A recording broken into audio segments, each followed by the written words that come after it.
you can enjoy the holiday shopping experience. Good news for fans of Kristin Hannah's The Nightingale and your favorite Christmas specials. Welcome to the Hopefulist, a daily talk show hosted by veteran broadcaster Wendy McClure. Join Wendy each day as she shares her life lessons that transformed her from perpetual pessimist to the ultimate hopefulist. The perfect morning show to get you caught up on the day's top stories while sharing insights that will lead to positive transformation and bring out the hopefulist in you. For more inspiration, visit Hopefulist.com.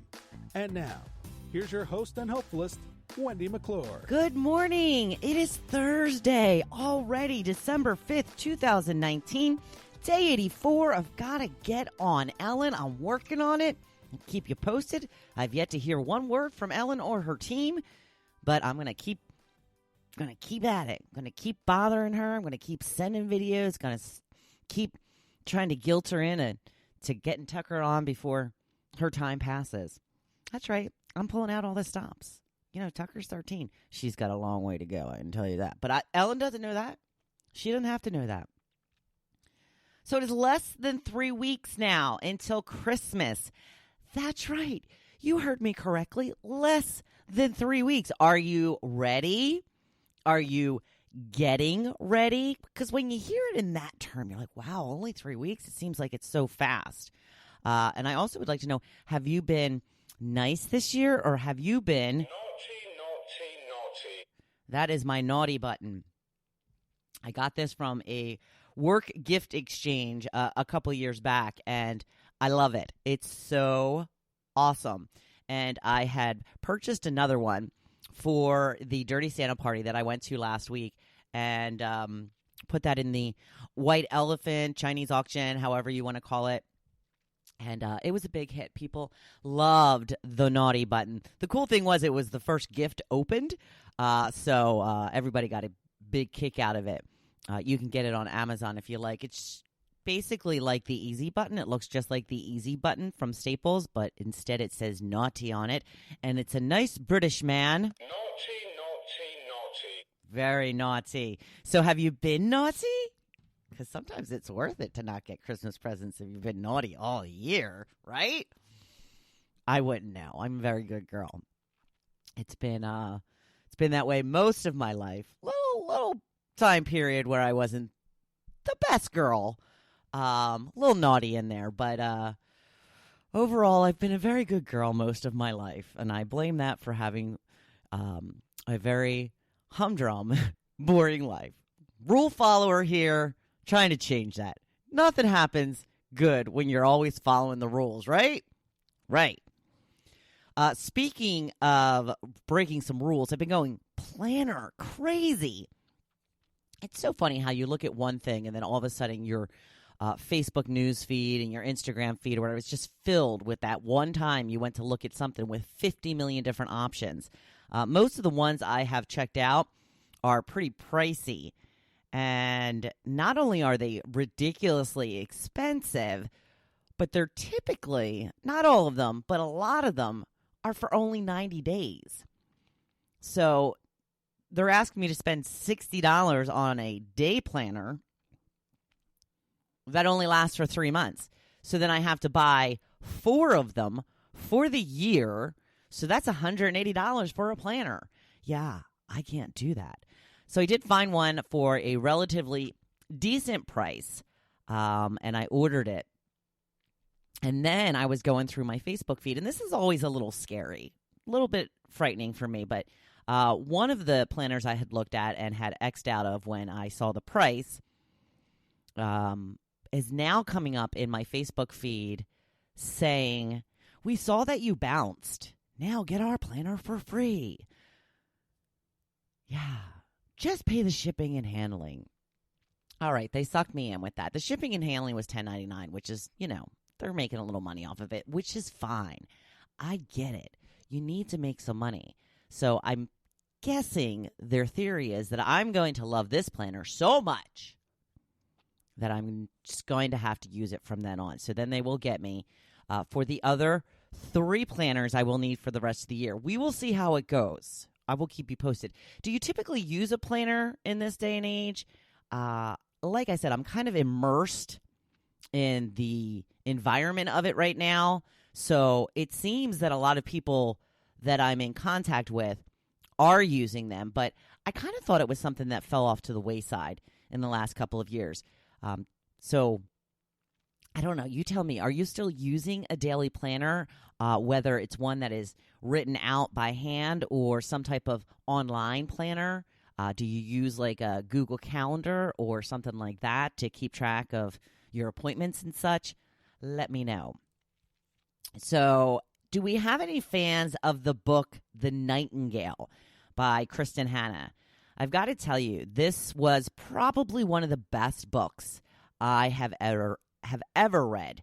It is about World War II, and the two main characters are sisters, Vianne and Isabel, and we just saw that they are making it into a movie with Dakota and Elle Fanning.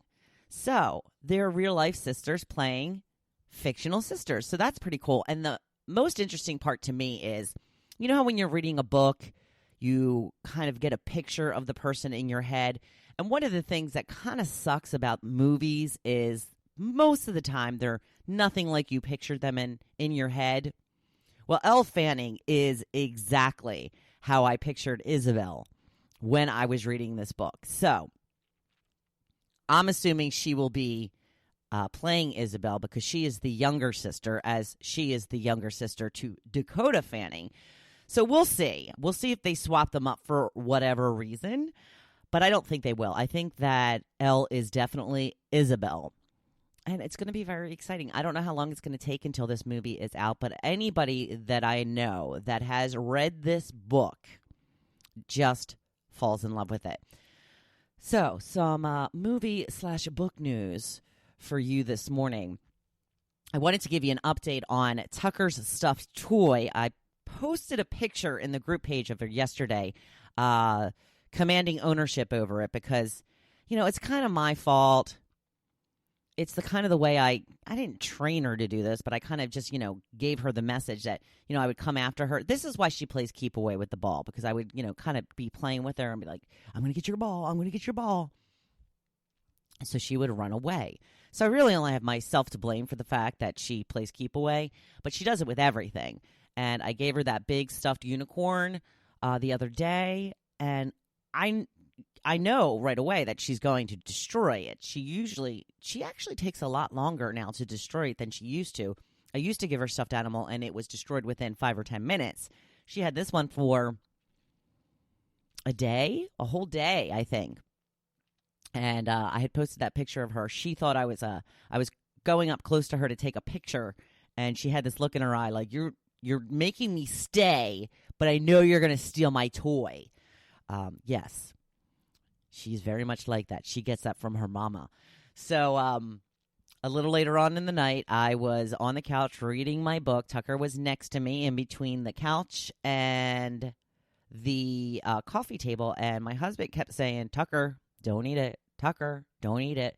So I finally looked down, and I see stuffing all over the floor. So, yes, she has gotten through. She got to the horn on the unicorn, and it's a shame because it's just this tiny little piece.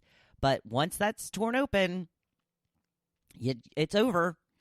And, you know, then she proceeds to eat the stuffing. So, you know, I feel bad throwing it away, but she does it to herself. What am I supposed to do? Let her eat the stuffing? I don't think so. And then she gets all sad, and, you know, she'll come back in from coming outside into the house, and she'll go running looking for it, and it's not there. And then she just kind of has like this sad little face and kind of walks off. So do I not give her toys because I know that she can only have them for a short time, or do I give her the toys so she can have the time of her life, but very short-lived? I don't know. It's a dilemma. It's a dilemma. She got over it. She don't even remember it at this point. Maybe. Hopefully. We'll see. So I'm keeping along the Christmas topic this week, and I wanted to hear from you. I'm surprised at how little feedback I got on this. I thought this would be a big one, but Apparently not. I wanted to hear what your favorite Christmas TV special is. Not a movie. I wanted to save that for another time, but you like your favorite TV special. I put up a picture of Heat Miser, which is from The Year Without a Santa Claus. That was always all of our kids' favorite growing up. So that is mine. I love when they fight each other, the Heat Miser and the Snow Miser, and I love their little minions that dance around with them. It's so funny. And I love when they get in trouble with Mother Nature, their mother. It's very well done. It's very cute. So some of your responses were, Jim says, definitely Frosty for me. I love how every time he comes alive, he says, happy birthday. It may be Christmas, but a nice reminder that every day is a new day. Sounds very hopefulist-like, Jim. Just saying. Marcy says, Charlie Brown Christmas. Linus's little speech always gives me the feels. Kate says, Frosty. Joe says that one, referring to The Year Without a Santa Claus. Now, Mimi says, Frosty the Snowman, I always cry when he melts. And, I think we just did a spoiler. Yes, Frosty does melt. But he may come back to life. I'm not sure. And Michelle says she must have switched hers up because that is my sister, and we always liked The Year Without a Santa Claus. But now she says, Rudolph the Red-Nosed Reindeer. She says, I don't want to make toys. I want to be a dentist. Hermie doesn't want to make toys. And that was one we always made fun of a little bit when we were younger, when Rudolph was like, I'm cute, I'm cute. She thinks I'm cute. Yes, I get a little too into it. We know this already. I have a Christmas problem. I love my Christmas time. So all of the specials, I believe, have been on already, except for A Year Without a Santa Claus. I've already watched Santa Claus is Coming to Town. That's the one that tells the story of how all of the traditions started. Grinch was on the other night. I didn't realize it was the Grinch, and I missed it. Rudolph was on Monday night. We were watching a show on DVR, so I didn't really get to watch that either. So I don't know. They're kind of rushing them this year. I think Charlie Brown is on tonight. I think. Not sure. But yeah, either they're going to re-show them again or they're just getting them out of the way early. We'll see. I'll keep you posted.